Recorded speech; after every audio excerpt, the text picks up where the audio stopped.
it sounds like the Patriots are leaning towards a quarterback at pick number 3. How do you feel about it? And your options are, I love it, I hate it, or it depends on the quarterback. And I really don't get the people who would hate it. I guess those are the Tommy Currans of the world who we'll talk to later on this week. Doesn't want to take a quarterback, doesn't believe in taking a quarterback there, doesn't feel like the Patriots are ready for it, actually wants them to take Jimmy Garoppolo and make him their quarterback, which is something he really said last night on television. So Arcan's another one of these. I don't like these quarterbacks. I hate the idea. And so I don't find that to be acceptable. If you're one of these people who says, it depends on the quarterback, I don't like them all, that's an acceptable answer for me. I will say, I think that's more where Curran has gone to. Okay. Like, I think he has turned a little bit towards a different direction. Okay. Well, we'll find out when we talk to him later on this week. We didn't get an opportunity to talk to him last week, so we'll try to get an answer out of him. But it depends on the quarterback. That's acceptable to me. I think you're kind of a party pooper and you're no fun, but that's acceptable to me. I love it. This is how they should be talking. It's how Gerard Mayo talked. It was basically the season ticket holders' letter that the Kraft sent out. Mego sniffed this out right away, making the connection to Drew Bledsoe, talking up that pick. That's the whole point of the offseason. So to me, I love it.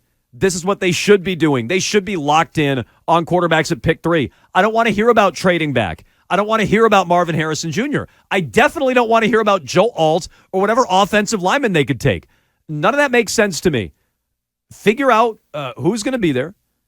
Hopefully you like them. I like all these quarterbacks, which is why I love that they seem to be involved and now telegraphing that they're going to be going quarterback at number 3. I love it, Mego. How'd you vote? I love it, too. Like, we don't agree a lot on the big Q during this portion of the show, but I absolutely loved hearing this from Wolfie. That's my guy now. Like, first of all, A+ performance, as Greg Hill would say, chef's kiss performance from Wolfie up there.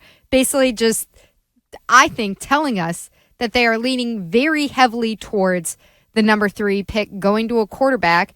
Like you, I like what we think are going to be the top 3 quarterbacks.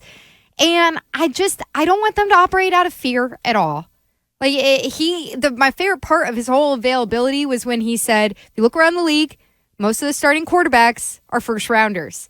Yes, thank you. Because all I heard for basically the month after the season ended was all about how, you can go get a quarterback anywhere. First round bust. Why are you going to do this? You're going to pass up Marvin Harrison Jr. You do it because the opportunity's there, and this is supposed to be a once-in-a-decade draft, as we heard yesterday. Take the swing. Go get a quarterback. It'll change your franchise. Well, you get a great receiver, you'll have a great receiver. You still need a quarterback if you're in that situation. And again, Curran. So what's your solution, Curran? If you're not taking a quarterback, Garoppolo is his personal solution. Like, that blows. That's terrible. Well, he's not available for the first 2 games. Okay, but even if he were, Garoppolo might play for a game and then fall apart because he's made of glass. So, it's a horrible plan. That's your plan? To pass on a quarterback, your plan is Garoppolo. Or Arcand, who's not here again today. I know, he can't. Neither of these people can defend themselves right now, Jones. Arcand. We've argued about it plenty with Arcand. We'll argue about it with Curran later this week. My plan is Bo Nix. That's your plan? Okay, great. That doesn't sound like a great plan. So in the meantime, I'm going to try to get a franchise quarterback because that is the difference. So I love hearing that from Elliot Wolf. And I enjoyed listening to him. I'll just say this real quick on Wolf. Okay. He was not Matt Groh, Ryan. Ryan's point yesterday is let's find out. Is this guy a disaster? Cadence is very important. Elliot Wolf, believe it or not, and look, he was talking about how he's going to the combine when he was in diapers, talking to Bill Parcells and everybody else, and he's still, a little flavor for the football dorks. Lucky sperm, this nepotism that's rampant throughout the NFL. That's still what Elliot Wolf is at the end of the day. And so there were little pockets of that throughout his press conference. But in general, he sounds like an adult.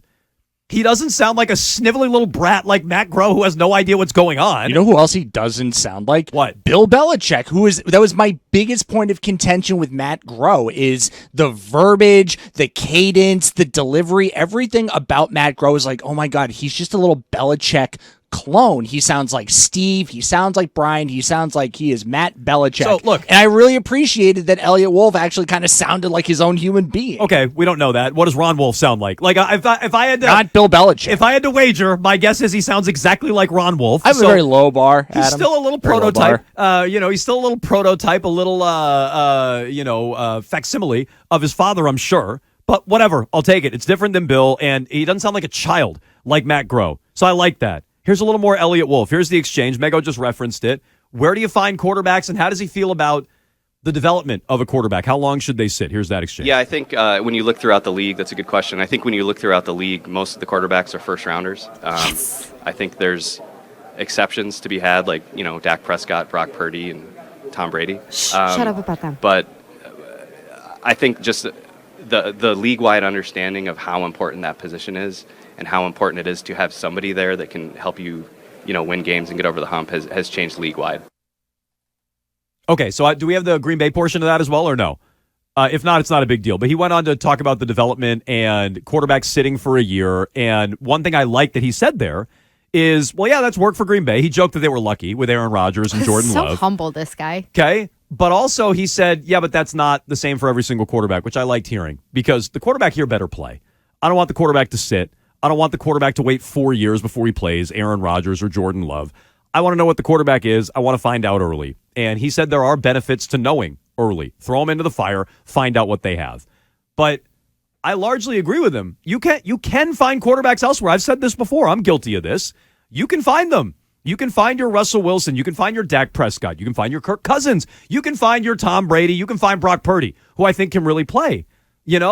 I don't like Andy Dalton. Andy Dalton made the Pro Bowl. He made the playoffs like the first 4 or 5 years of his career as a second-round pick. You can find guys like that. Kaepernick made a Super Bowl from the second round. So I'm not telling you can't find them. I'm just telling you where are most of the bona fide top end of the NFL can't-miss prospects. You're just more likely to find them at the top of the draft. And I feel better about a first-time GM, Elliot Wolf, taking his swing at 3 than taking a swing on Bo Nix or Jimmy Garoppolo or waiting for a few years. I feel better about him drafting where, yeah, if you miss, it's going to be embarrassing, but there's less margin for error up there. Or I'm sorry, there's an easier chance of hitting, I should say, at pick number 3 than there is on finding your quarterback in round 2, round 5, or free agency or something like that. And I'd say people love to throw out the stats about all the first-round busts of quarterbacks, but let's not pretend like every first round is created the same, like every draft is created the same. The experts are telling you that this is a really good draft. Like, it's a good draft overall in the first round. It's hard to go wrong. Yeah, so they could be wrong, by the way. Yeah, they can be wrong. It's not every year that you hear that it's a really good quarterback draft. Like, I do remember in Mac Jones's year when I talked to people who were very close to the situation, they said a lot of these quarterbacks that are in the first round, not really these first-round quarterbacks. Look, I'll be consistent. I don't know who you talked to, but I'll be consistent. I felt like that was a good quarterback class, and that turned out to be an awful one. I think everyone felt solid about Trevor Lawrence. But the year prior was awesome. The year prior went Burrow, Tua and Herbert, I forget the order, and Jalen Hurts in round 2. So there's another second-round quarterback you can find. Like that was 4 hits out of the first 4 quarterbacks taken. So maybe it's the year 2020, or maybe it's the 2021 class, and the whole league will be wrong. I don't pretend to know. I just know you're up there. There are 3 quarterbacks available. You're guaranteed to get one. Go get one. So I love what Elliot Wolf had to say today. And it's on the heels of Gerard Mayo. I thought basically telling Steve Burton we're taking a quarterback. On the heels of the season ticket holders newsletter, or letter rather, that the Kraft sent out, referencing Drew Bledsoe and the high pick. And now this. They're taking a quarterback. How do you feel about it, Patriots fans? 617-779-7937. We have open lines for you. Do you love it? Do you hate it? Or does it depend on the quarterback?